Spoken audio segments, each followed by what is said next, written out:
Huge mess. We've been following this News 5 exclusive story for you out of Beachwood all week long. And some of the renters at the View say they're definitely not getting what they pay for from their luxury apartment building. And we first told you about the problems Monday after learning about incessant false fire alarms and flooding caused by the freezing and thawing of sprinkler lines that cracked under the pressure. Now, these past 3 days, management hasn't offered these people anything other than an apology. But renters want compensation for all the flood damage they're living with. News 5's Kevin Barry has been following this story for us. And Kevin, people are trying to figure out their next move. People we spoke to, Danita, say they picked the View because they heard it was one of the nicest places around. They say in the past few days this week, it's fallen short.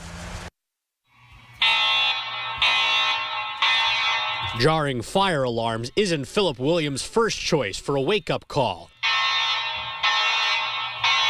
But even more frustrating is the minimal response he and multiple other residents at the View say they've gotten from Stark Enterprises and Comet Management, who run the building. This is not a place that people live that are accustomed to kind of being mistreated. You know, we have choices of where we can live, and this is probably the premier location here in this area, and we would expect to be treated in such a manner that would be compliant with where we're living. One lease agreement sent to News 5 puts rent at nearly $3,000 a month.